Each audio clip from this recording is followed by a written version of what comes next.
शुभ प्रातः बच्चों। 7वीं कक्षा में आप सबका स्वागत है। मैं ज्योतिका कपूर आपकी संस्कृत अध्यापिका हूँ और आज की संस्कृत कक्षा में आपका स्वागत करती हूँ। बच्चों, आज आप एकादश पाठ पढ़ेंगे जिसका नाम है मातृभूमिया नमः, अर्थात मातृभूमि के लिए नमस्कार। तो चलिए शुरू करते हैं। एकादशा पाठा मातृभूम्या नमः। पाठ 11 मातृभूमि को नमस्कार। माता भूमि ही पुत्रो अहम पृथ्व्या। ये धरती हमारी माँ है और हम सब इसके पुत्र हैं। अथर्ववेदा। बच्चों, ये संपूर्ण पाठ अथर्ववेद से लिया गया है। जैसा कि आप जानते हैं, हमारे 4 वेद हैं। 4 वेद ऋग्वेद, सामवेद, यजुर्वेद और अथर्ववेद। अथर्ववेद में हमारी देशभक्ति के बारे में विभिन्न प्रकार की सूक्तियाँ और श्लोक दिए गए हैं। तो ये पाठ भी वहीं से लिया गया है। भारतम अस्माकं मातृभूमि। भारत हमारी मातृभूमि है। भारतम अस्माकं जननी वयं च एतस्य पुत्रा। भारत हमारी माँ है और हम सब इसके पुत्र हैं। एषा देशा संसारस्य सर्वश्रेष्ठा देशास्ति। यह देश संसार का सर्वश्रेष्ठ देश है। आदि कविना वाल्मीकिना सत्यमेव कथितम्। आदि कवि वाल्मीकि ने सत्य ही कहा है। जननी जन्मभूमिश्च स्वर्गादपि गरीयसी। जननी और जन्मभूमि स्वर्ग से भी बढ़कर है। बच्चों, जननी का अर्थ होता है माता, जन्मभूमि का अर्थ होता है मातृभूमि, स्वर्गादपि यानी स्वर्ग से भी, गरीयसी का अर्थ होता है बढ़कर। भारतस्य उत्तरदिशायां पृथ्व्यां मानदण्डा इव नगाधिराजा हिमालय स्थितास्ति। भारत की उत्तर दिशा में पृथ्वी के मापक के समान पर्वतों का राजा हिमालय स्थित है। हिमेन आच्छादिता एतस्य पर्वतशृङ्खला देशस्य मस्तके राजमुकुटम् इव शोभिता सन्ति। बर्फ से ढके हुए इस पर्वत श्रृंखला देश के मस्तक पर राजमुकुट के समान सुशोभित है। बच्चों, बर्फ से ढका हुआ ये हिमालय पर्वत हमारे देश के माथे पर एक राजमुकुट के समान सुंदर सा सजा हुआ है। भारतस्य अंगे जलपूर्णा नद्या क्रीडन्ति। भारत की गोद में जल से भरी हुई नदियाँ खेल रही हैं। तासां जलई भारत भूमि उर्वरा शस्य श्यामला चास्ति। उनके जल से ही भारत की भूमि उर्वरक और हरी भरी है। शस्य श्यामला का अर्थ होता है हरी भरी होना।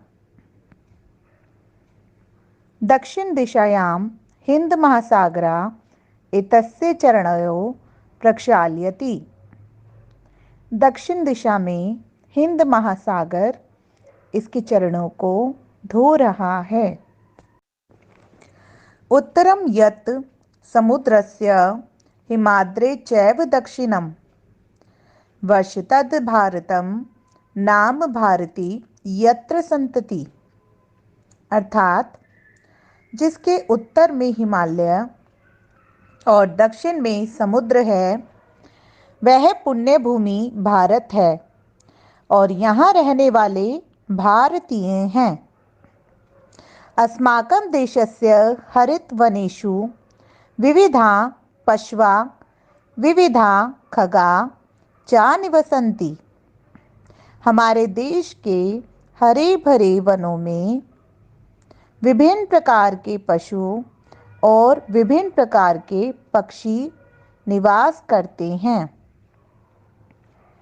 चंदन वृक्षाणां सुगंधिता वायु भारतस्य पावनभूमौ वहति।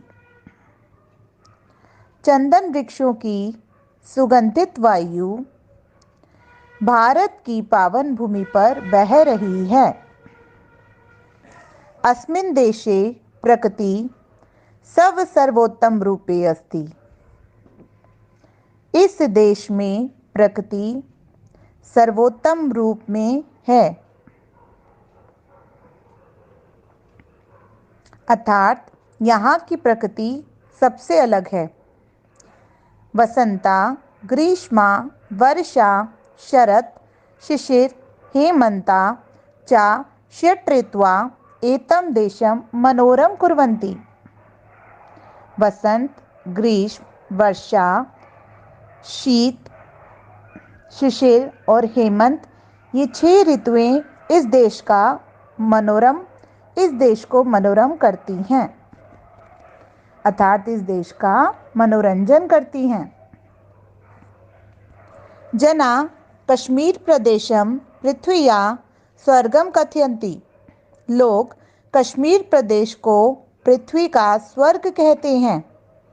ऋषीणां मुनीनां एतस्मिन् देशे वैज्ञानिका कव्या वीरा महता नार्या च अभवन्। ऋषि मुनियों के इस देश में विभिन्न प्रकार के वैज्ञानिक कवि वीर योद्धा और महान नारियां भी हुई। वेदा अत्र एव प्रकटा अभवन्। वेद भी यहाँ ही प्रकट हुए हैं। अत्र अनेका भाषा विविधा संस्कृतया विभिन्न वेशभूषा प्रचलिता सन्ति। यहाँ अनेक प्रकार की भाषाएं, विभिन्न संस्कृतियाँ, विभिन्न वेशभूषाएं प्रचलित हैं। पुरा भारतं व्यापारस्य ज्ञानस्य विज्ञानस्य च केंद्रमासीत्। पुराने समय में भारत ज्ञान का, व्यापार का, ज्ञान का और विज्ञान का केंद्र था। अद्यापि भारतस्य वैज्ञानिका गणितज्ञा चिकित्सका कलाकारा च सब क्षेत्रेषु श्रेष्ठा सन्ति। आज भी भारत के वैज्ञानिक गणितज्ञ चिकित्सक और कलाकार अपने अपने क्षेत्रों में श्रेष्ठ हैं। ते संपूर्ण विश्वे जन्मभूम्या गौरवं वर्धयन्ति। वे संपूर्ण विश्व में की जन्मभूमि में गौरव बढ़ा रहे हैं।